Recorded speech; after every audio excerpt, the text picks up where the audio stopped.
Hello, everybody. Thank you for tuning in to the third installment of the Data Badger Show, where we try to build culture across eDiscovery, legal operations, and litigation in general. I'm Andrew Kent. I've got a fantastic guest for you today. Emily LaPane is from Avalon. We talk about a lot of things. The big thing to me is authenticity, about being yourself, building those relationships, and really, again, just creating community. So I hope you enjoy. It is a long one today, but I know for me it flew right past, so I hope you enjoy it. And again, thank you for tuning in. Be sure to subscribe.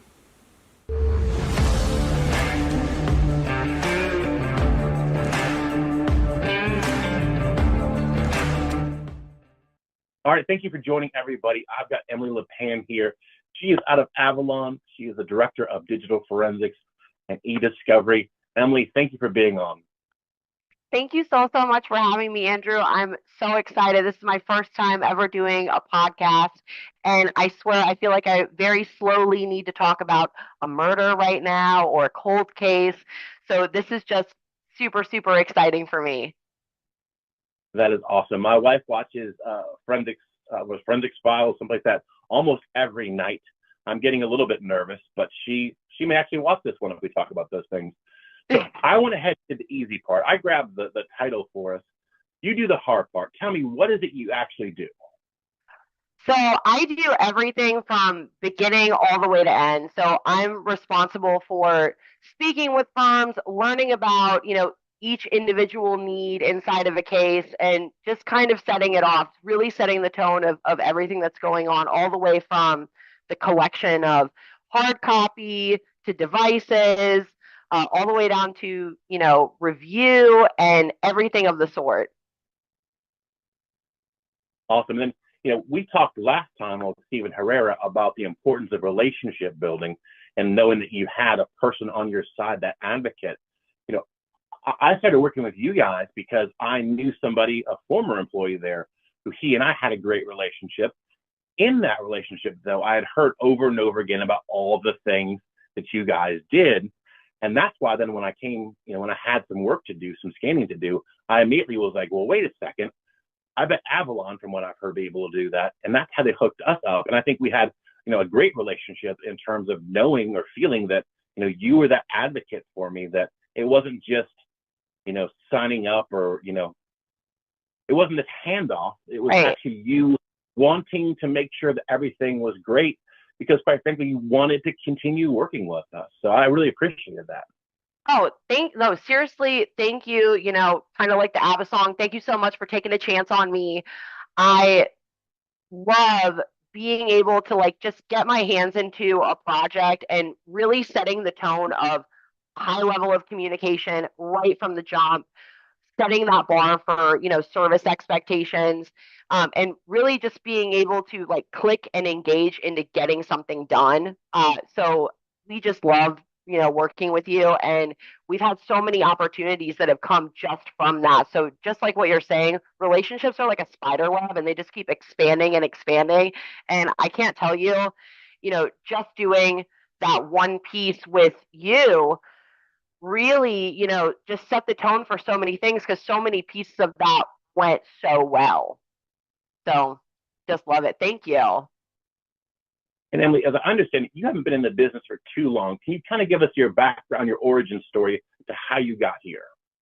Yep. How Daredevil became Daredevil. Exactly. I'm so excited that we're going to talk about this. So, um, long story short, hopefully not super long. I have been in a lot of different industries over time and really sort of worked my way from the ground up. I started out as my first job ever was as a sweet tofu scraper at a Cantonese restaurant, and everything just this is true. This is true. Yep, with your sweet tofu and your syrup, it's delicious. It's like hot flan. But I worked in different verticals over time. I worked in banking for a while, and then I was the marketing manager for Yelp when Yelp made its first transition across the country. So back when everybody used just TripAdvisor. And during COVID, I started a private concierge grocery shopping business, and my wife and I had originally worked in restaurants. Right before I did this, so she was a cook in a restaurant, and I was a bartender slash sommelier. And during COVID, my wife was like, I don't want to do this anymore. She had been cooking for probably 10 years. And we decided, you know what, we're going to put her through school. And I ended up getting really lucky. We put her through school 4 degrees later and an internship with NASA. Yep, she got an associate's, a bachelor's, and 2 masters. She's now a senior generative AI engineer for one of the largest engine companies. I bet you can guess it. In the entire country, I believe, maybe even in the world. And she went from just working in kitchens with us working in restaurants all the way to, you know, being now, working with LLMs and helping to, build the computers behind engines. I don't really know too much about what she does. Oh my goodness, it's like, ooh. But um, when I had my private grocery shopping business, that's how I learned about the legal tech space. That's how I learned about tech in general. Some of my clients were in tech sales and worked in big tech. And so once we had put her through school and it was time for me to sort of start focusing on what it was that I was going to do, that's how I ended up, sort of working in legal tech to start. And I started out working in a legal practice management solution. And as I worked my way up, I ended up seeing a lot of success there. I really liked talking to attorneys. Nobody loves a cranky managing partner like I do. And then eventually I ended up getting into eDiscovery, and I had an interview with Avalon. I, really wanted to move up. I was talking to a lot of different people in the legal space, but when I met my manager, Andrew, I just knew that this was the right space, the right time. More, the more that I met people at Avalon, the more I was like, oh, this is where I should be. It started out with who was going to be my manager, then who was, our vice president, and then our CRO. And everyone just sort of, it's poetic. What makes Avalon special is why I wanted to be here to begin with as an employee, which is that everyone just sort of clicks into place almost like a puzzle and is ready to, grab the pitchforks and lit torches and ride at dawn. So it's never stopped being that way. And I've never stopped being happy to be here. Um, and I just feel so fortunate. So my whole life is completely changed. We'll talk about that later, because you already know me and you are from a semi familiar place down south. So please, I've heard it, but I want to hear it even more. Let's talk about your origin story. Well, first off, I'll say I laughed in the middle of that. There's a lot of good stuff, but I laughed at this specifically when you said bartender, because that explains why you're such a good conversationalist. I knew when I reached out to you, I was like, oh, I've got to get Emily on this show next. I knew I could just hand you the microphone and we'd be good to go. It's a talent for sure. Thank you. Thank you. It's a talent to not stop talking. The talent isn't to not stop talking. The talent is to keep people wanting to listen. Right. Having a 5-year-old, I can tell you that's a very different thing, because I can keep talking to him all I want. It's a matter of if he's on board listening anymore. Right. Kids are so fun. Yeah, for those who don't know, for me, I went to law school in kind of some odd years. I ended up in Washington, D.C. in August of 2001. It was very much a kind of quiet, sleepy town. We went to 2 football games. That's not true. We watched 2 football games from the local Wisconsin bars by walking across the yard of the Capitol, walking literally up the steps around the Capitol building and back. Then, of course, September of that year happens and everything changed. So it was a very rough period. That was that time period where people were, partners were laying off large amounts of associates, and, they were being, kind of hailed as doing the right thing. And I'm sure they were, but it left a lot of us in law school with very few limited opportunities. So when I got out, I hung my own shingle, started going things about that way. I really never intended to work for anybody else. But law school doesn't teach you how to find clients, and it doesn't teach you how to find good clients. It also doesn't teach you to know the difference. So you can be very busy and not realize that you're not making the progress you want to. I graduated at 24, so if I had to do it all over again, I could do it a different way. But the point is, at that time period, eDiscovery was this new booming thing to most of us. It existed, but there was this new booming thing I had a lot of experience. That's funny you mentioned this. I had a lot of kitchen experience. I had a lot of experience managing teams, building out processes, Right. getting things. So I really fit into that very well in terms of being a leader in that space and getting things going. And so that's how I started on doing it. It was my love of process and approach. When you have these cases, they start, over and over again. It's not like building Right. a building where you're doing it for 5 years. You get to constantly improve on this iterative process. And it worked really well for me. I always say, EOS integrator, that's how I think these things through. And so, yeah, it was just a great space for that because again, it was building, it was new, it was novel. You could make a Right. real impact. Um, it worked out really well for me. I love that. Yeah, it teaches you how to communicate under pressure. Like it teaches you how to communicate when the roof is on fire. So and you learn together, you learn to like mold that communication around doing it the wrong way. So you just do it the wrong way so many times that you eventually sort of mold yourself around figuring out how to do it the right way. And I'll always be grateful for all the years that I worked with my wife when she would be, yelling and screaming on a line on Friday night, and meanwhile, she's like the quietest person I've ever met. But when you put her in that setting, she's just, like Gordon Ramsay. So, and man, do I love it. And you touched on something that I think is really important. It's something that I talk to a lot of associate attorneys about, which is the business aspect of law. In law school, you're not really taught that you're operating essentially what is a micro business. And you're not really taught the mechanics of how to operate that business. So, you're taught how to practice law, you're taught about law, but you're not taught the business aspects of law that a lot of people, it takes a while to figure out the marketing behind law, the sales behind law, the lead gen behind it, the back office piece of it. So 100%. Yeah, I would love to go around law schools at graduation and talk to the valedictorian and just say, okay, you have a new client. They gave you a retainer. What do you do with that money? They never touched Right, on that, did they? They never taught you what to do with that money. They never right, taught you how to set up accounts and all those things. It teaches you to go and look for law, teaches you to argue about law, but often doesn't do the actual utilitarian work of, doing law. Now I look at some nursing friends that went to nursing school and like they learned the job. They right. learned the role. They didn't learn about it or the theory on getting there. They could do it. So it is hard. You have to kind of think that through when you're getting out of law school. It's also important in terms of showing those internships and those actual real world experiences.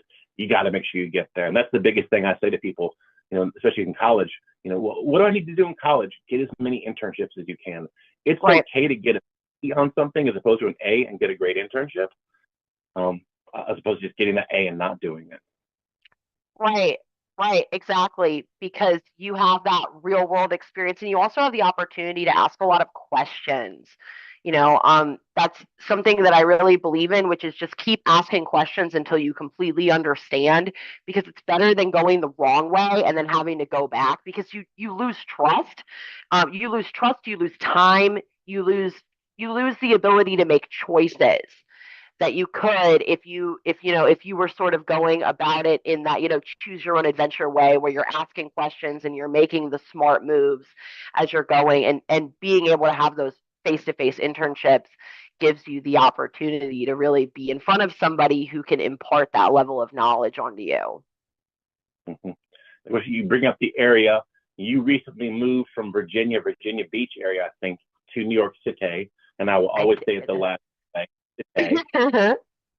See a little bit about bringing that twang to the city. Yeah, 100%, because you already know I'm a troll person. That was when my wife and I were really able to like make our dreams come true. I mean, I'm saying that metaphorically, but that's really what happened. We both grew up in Virginia. I grew up in the southeastern part of Virginia. She grew up in the middle part of Virginia, but we grew up in the poorer parts of Virginia. And socioeconomically, that's just what was going on. And so we had big dreams. We always wanted to leave that environment. And we wanted to move to a bigger city. And it was either going to be San Francisco or New York City, but we just knew we wanted to move somewhere with big twinkling lights, somewhere that we could do a lot of things and really be able to enjoy. So we moved here in February of last year. It's almost our 1 year anniversary. And we have done so many things since we've moved here. We've been eating a ton of food. You know, back in Virginia, the best option that you have is Applebee's. If you're lucky, Chili's. So it's just been madness since we moved here. We just went out the other night for this incredible. It's restaurant week right now in New York City, so it's the Super Bowl. We went out to this amazing Korean restaurant. Tonight we're going to another Korean restaurant. I keep dragging my wife to Korean restaurants and for omakase. And I think we've seen somewhere around 30 shows. Now that sounds like we spend a lot of money. Okay, so that sounds like we spend a lot of money really wildly, and that's not wrong. But in New York, there's a lottery system for tickets. A lot of people don't know this. You can win these incredibly discounted Broadway tickets. You can win them for like $30 or $40. And so we play the lottery every single day. So I start my day out with my energy drink, a coffee, and a matcha, and then I hit the lottery and I just start playing, and we see what we see. So it's been amazing. Um, I know right now you're in Nashville. When was the last time you were in the city? Was that Well, long? luckily at the moment, I don't have to head up to Nashville too often. Yeah, we are in Murfreesboro, home of the Middle Tennessee State University, the geographic center of Tennessee. There's a monument and everything. But yeah, I don't hit up Nashville too much. And New York, I'm gonna get hate mail for saying this. I've never been a fan, honestly. So I try not to go there. I'll hit up Chicago anytime because the food's better. But New York is just so hustle and bustle, and New York, at least the inner workings of it, seem very overly pro New York. If I'm being honest, again, I know people Yeah. are going to hate me for, but it's a place that prides itself a lot on being New York, and it's Hmm. just not my. I Yeah. like. I don't mind the hustle and bustle of downtown, but I also like the countryside. When I was in Right. DC, I lived in Annapolis for most of the time because I really enjoyed that peacefulness, the boating, the just calm and quiet. I just went to Chicago for Relativity Fest, and I had such a good time this time around. But every time I go, I never get to go to Alinea. I'm glad you brought up Chicago and the Relativity Fest because Hmm. everywhere I looked, in every picture, I saw you. For those who don't Oh. know, why don't you walk us through? Tell us your approach to Relativity Fest, and that was amazing. Okay, so I am a big person who believes in conversation starters. Um, huge. Um, if I had the opportunity to, I'd get up and I'd start showing you my purse collection. But I have, if you want to see it, I'm more than happy to show you. I have purses that are shaped like birds. I have purses that are shaped like I have one that's Freddie Mercury's yellow leather jacket. Um, I have one that's like a big overflowing container of lo mein noodles. Um, I am a huge I love doling out compliments, but I also and I'm a big person that's always seeking conversations, but I love it when they kind of come to me. So I kind of like to bring them along with me. And for Relativity Fest this year, the theme was it was like disco fever, a data disco. That was it. Oh, that's so good. That's so good. What an iconic choice. Um, but there was never a minute that I wasn't going to be a full-fledged disco ball. Like everybody in my um ladies eDiscovery group, shout out girls. Everybody in my ladies eDiscovery group we were sending each other pictures the whole time, and I was looking at all their bell bottoms and their fringe, and I was like, going to do something different. I'm not going to tell them what I'm doing. And then I came as the biggest, brightest disco ball you've ever seen, complete with big disco ball earrings that shined. Um, and all night long, people came up to me, and it did exactly what I wanted it to do. It just started conversations, and you know, a lot of people smiled, and that was really the goal, is just to make people smile and laugh and go like, what's going on? Yeah, because you and I had talked, again, we started talking quite a while ago when I had that first case and talked about, Mhm. starting growing everything. And so to see you in those pictures, I was just ecstatic because I was like, oh my gosh, this is brilliant. The best thing though wasn't even your pictures. It was I could see you in the background of every single picture. And because of the disco ball, you needed that much in the picture to be like, there's Emily, there's Emily. It just showed again that, you had this network, or growing at least this big network. You knew everybody. And I just think that's very powerful, especially in this age, to be able to flex that. Like, look at this. I'm somebody people know. I'm somebody who can get things done because I know these people. Yeah, well, everyone will tell you that the e-discovery industry is super, super saturated. And my goal, what I really want to happen, just essentially for me, is I want to be, I want to promote like this like sort of different way of going about it. That's really important to me. Is to Everyone says, oh, it's so important to be authentically yourself. That really is super important, because I can't tell you how many friends I've made in this industry, how many clients I have, just because we got to know each other in this way. So, and this is real, like it's not an affront. Um, Mm-hmm. yeah, and because of it, I've been able to have these like really deep, complex conversations with people um about what it's like to be able to present yourself in a professional environment as yourself. And that's the key, is it felt authentic. It wasn't that a marketing director came up with this concept for you. Hmm. It was expressing your energy and that approach to things. Exactly, exactly. Like, and I'm really, really lucky. I'm really lucky that I have, and it comes down to like having the right information to be able to make good choices.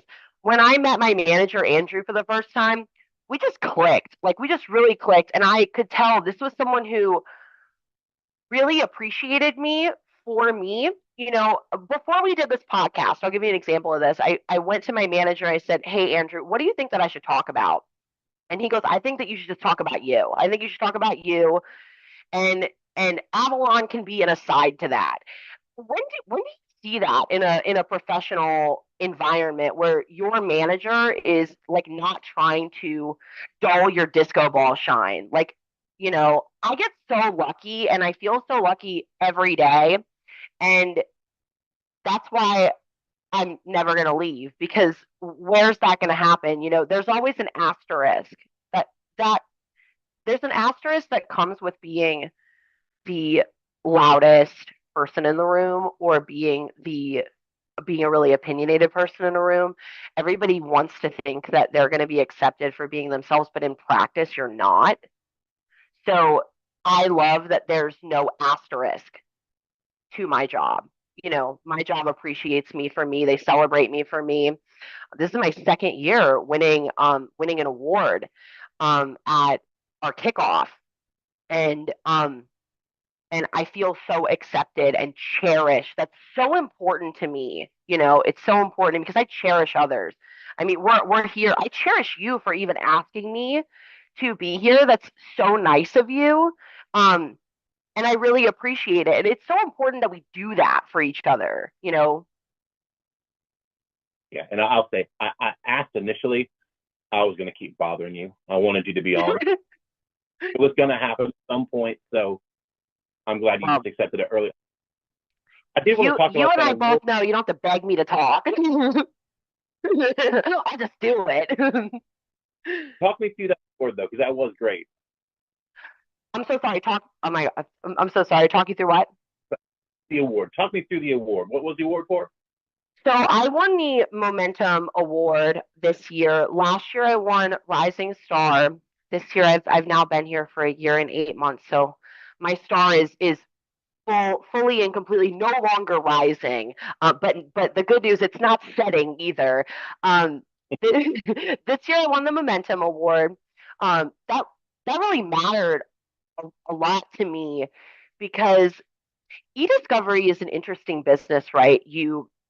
There is a large faction of people that do what I do in the vendor space that they've been here for like 10, 15 years.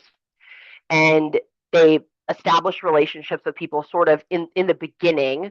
And in today's landscape, it doesn't look the same.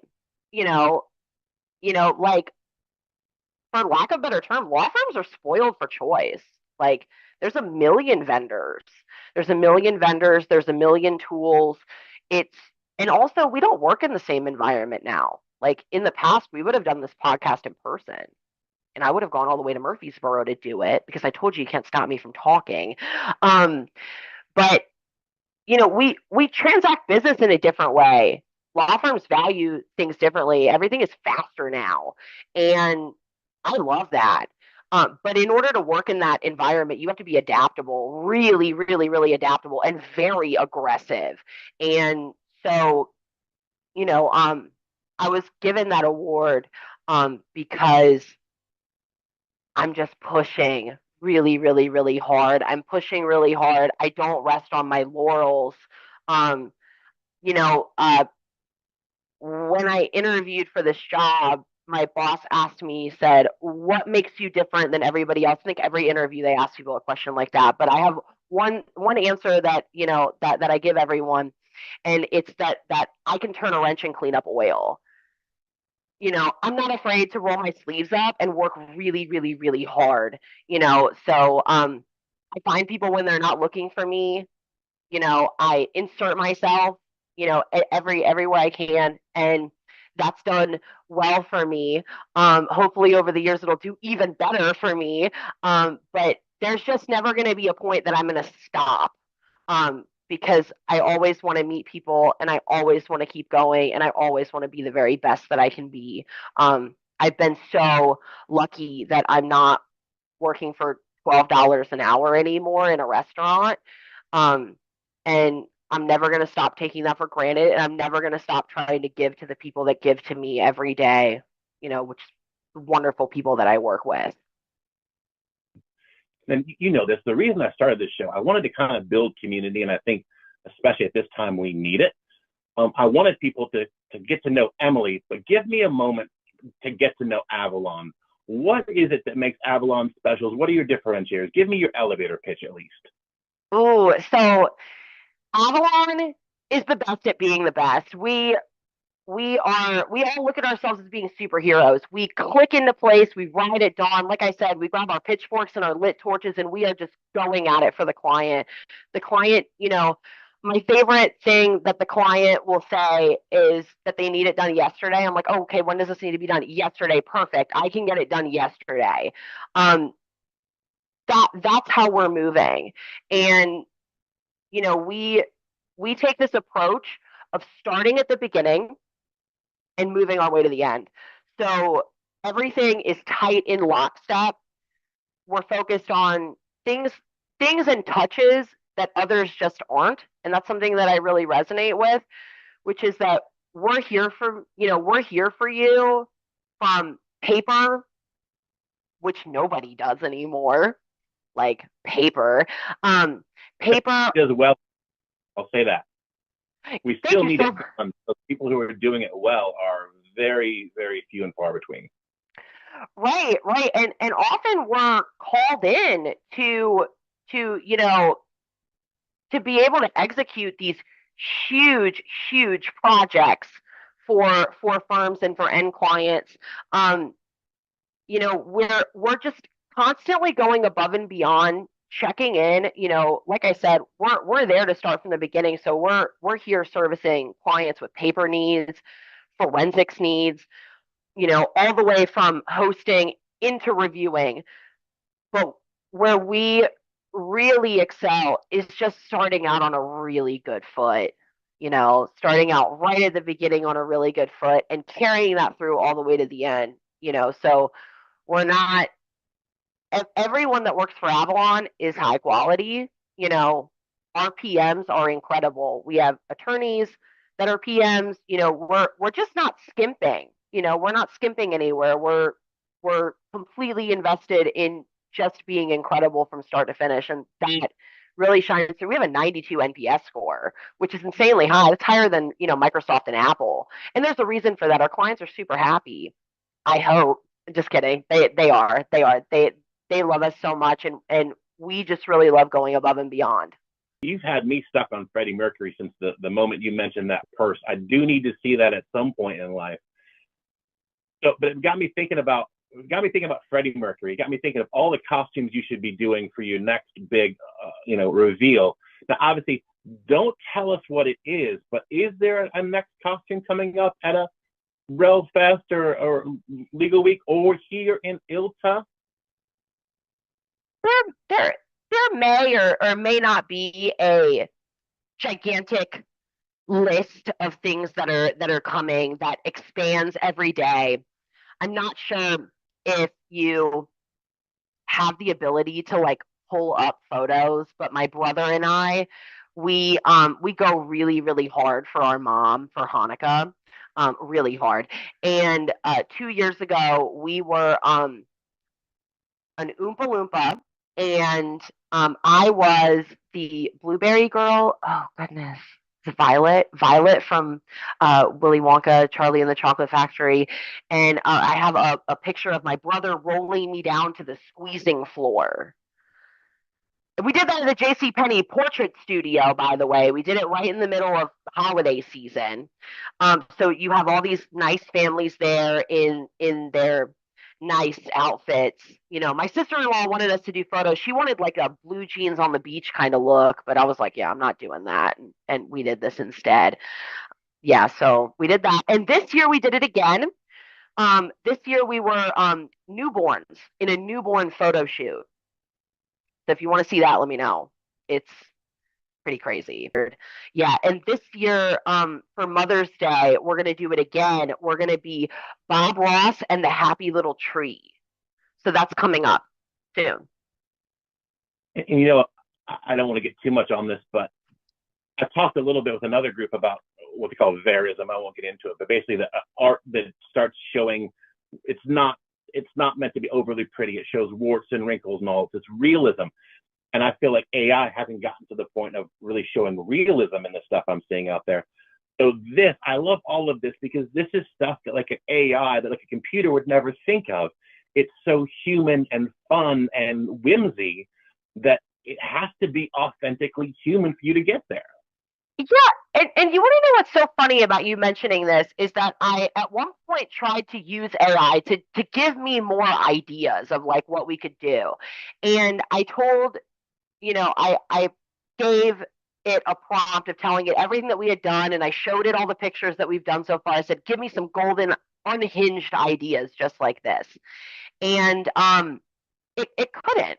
It couldn't. It gave me like really silly things. So, and I was hoping for so much more. I was hoping that it was going to tell me that, we should do the scene from Ghost, the pottery scene from Ghost. I wanted, or, Tarzan, you know, or, Jafar and Iago. I was really hoping for like, unhinged things, and it didn't give me anything. It's funny. The keynote, I think it was at ILTACON, the keynote, the speaker, and I'll put it on here, but the speaker talked about this kind of experiment they did. That's not right. Experience should be a study, I think I should say, where as a person, you had one word prove your humanity versus you being an AI or computer system to a group of people that couldn't see you. And you had to write it down. And people were writing down all of these, I don't know, highfalutin, I guess would be the word, especially if you're from Virginia, word to it. That's a Rappahannock word. It is. But everyone came up with all these ideas like hope and, I don't know. I can't even think of that way. I immediately was like, fart. Fart is what I would put down because it's such a stupid thing that a computer would never think of. But I've got two kids they make fart jokes all the time. And it was funny because when she said like the answer, like the best answer, I think it was like poop or something. It was something again that was Yeah. just that 4-year-old, 5-year-old level of humor. It's like, yeah, that's what real people, that's where the real mind goes. And when you're trying to be so highbrow about things, Hmm. you step behind. But for sure, I was like, yeah, no computer would ever think of this silly, silly thing as being it. But I was like, yeah, no. Yeah. Yeah. 100%. 100%. We lose the like human silly element of things when we because at the end of the day, everyone kind of thinks that AI is new. One of the things that I know because I'm lucky enough to live with a generative AI engineer and chef, so I get it, I get the, behind the curtain information, and she does fancy things like, put an egg in my ramen. Um, but one of the things that I know from everything she said is LLMs are not new. They're they're not No. new. They've been around a really long time. She specializes in machine learning as well. But at the end of the day, you need information to continue to teach information, which eventually, LLM models will just continue to teach themselves, so they won't get funnier. you know um we still need humans. We still will need humans as time, as time goes on. It cannot all be eclipsed, by this one thing, because it doesn't understand human emotion, and what humans need, in order to be engaged. So yeah, 100%. I mean, love AI. I mean, it's the big topic of conversation right now. Um, and I'm sure, everybody that comes on your podcast in the future is going to want to talk about AI, but we are only talking about it this much today. And that's true. People are going to watch that and be like, oh, Andrew's a Luddite. He hates AI. He doesn't understand AI. That's not true at all. Mm-mm. I understand, right, absolutely right in certain circumstances, and there's certain Right, ones where you can't. And you need those educated people who know the difference, those who know how to actually use it, because where we're going wrong is the people slapping AI onto something right, without understanding the workflow. Your right, examples are great, right? It's great to introduce AI, but you don't want to leave behind the chef. You don't need that. right. Bring the chef aspect with you. That humanity side of it, don't lose that for an AI prompt.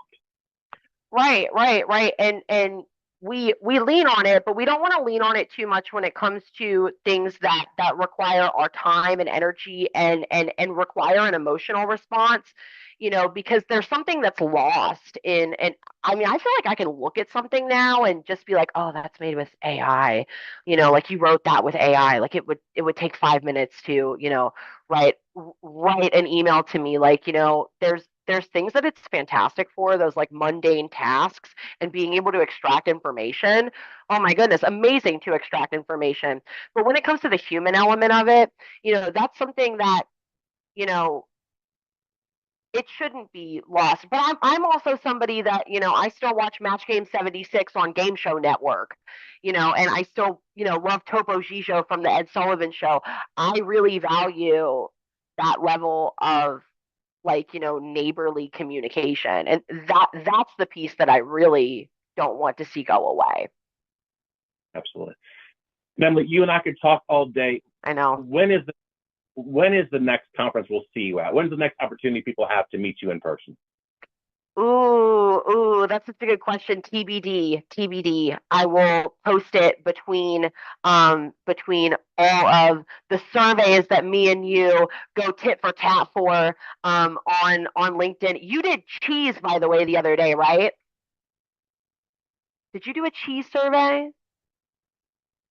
I do a cheese survey. Not that I know of, but I mean, I could always do a survey on cheese. I mean, You I should do. did grad. You should do as no, Chris. Chris did a survey on cheese the other day. Um, by the way, before we move on, what is the most interesting survey result that you've had as of recent? Like something that you didn't think that the answers were going to go the way that it did.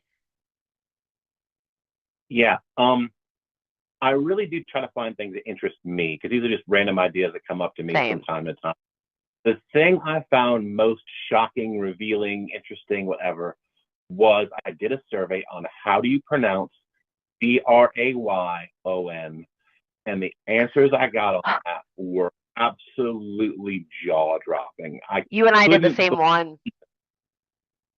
yeah, I couldn't believe the results. Like I respect, I'm not trying to knock, all those people, but the variance on how to say that word was absolutely astonishing.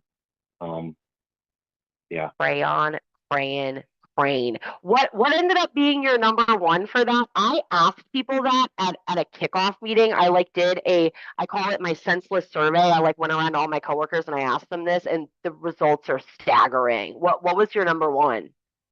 I think crayon, which I think is correct, was number Crayon. one, but crayon, the one Crayon. syllable crayon, was very, very close. My 5-year-old says it like that, so I guess he's in good company.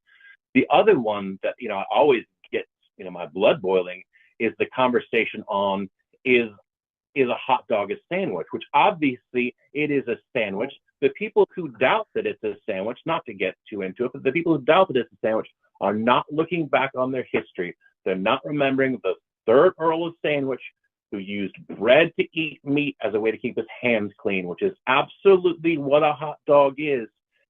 It's using bread as a delivery. Oh. And then they'll say like, oh, if it's ripped, if the bread is ripped, so it's two pieces, then it's a sandwich. But if it's together, it's not. Come on.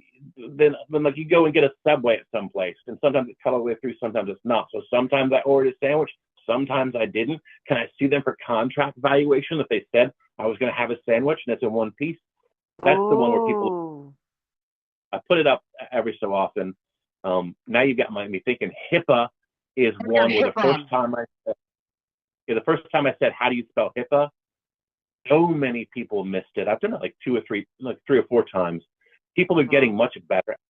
I remember I go Deanna. wild when you do HIPAA. Like that is the milkshake that brings me to your yard is when you do the HIPAA one. You drop the HIPAA one probably like twice a year, and I'm like, follow this post. Deanna posted one time, and I hope she'll be at University of Florida conference coming up here in February. She has told me, I'm gonna hold her to this, that she will do my crazy idea of a late night Waffle House Data Badger show. So look for that. I'm holding you to it, Deanna. She pointed out that HIPAA is not a female hippo. That's how I always remember it. It's not a female hippo, so don't spell it like it were HIPA. Right. It's just my favorite one that you do. The the one that I did recently, this is such a hot take. I'm gonna get so much heat for this. Um, if everybody's made it this far, please don't come for me. Um, I asked LinkedIn what the next show my wife and I should watch was. And here's the thing. Every show that I put, we had watched the first 2 or 3 episodes of it, and it was like a setting sun. We could not get into it. And the 4 shows were Brooklyn Nine-Nine, Yellowstone, Community, I know, and Arrested Development. And everybody said I need to watch Arrested Development, but I can't get into it. That's sad. We said a lot of nice stuff, so you bring up this horrible thing about you now. Arrested Development is fantastic. It just hasn't clicked for you yet. I'm sure you'll realize why it is. Community gets really good, and then you have to skip the last season. The last season is unwatchable. Try and suffer through it is bad. I don't know. In terms of now, I've been watching a lot of Traders. My wife is addicted.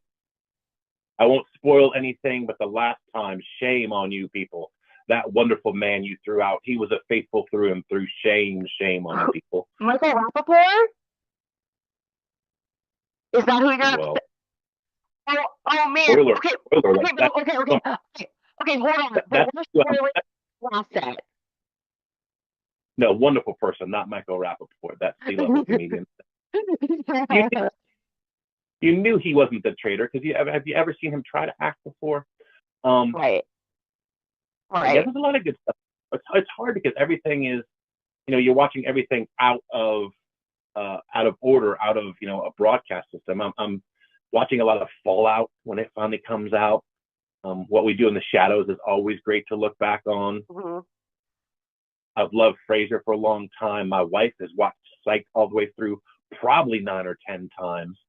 Ooh. Um, you have a different view on it. I often fall asleep, so I've never seen them actually solve a murder. I think they're horrible, but she tells me they do it. Um, but again, it's your mileage may vary. But again, you and I can talk forever, so I do need to wrap this up at I some know. point. Hope to have you back soon. Again, if you do come here to Ilticon, I'll have a new puppy by then, so by all means, swing by. My wife too, I think, and you would get along swimmingly.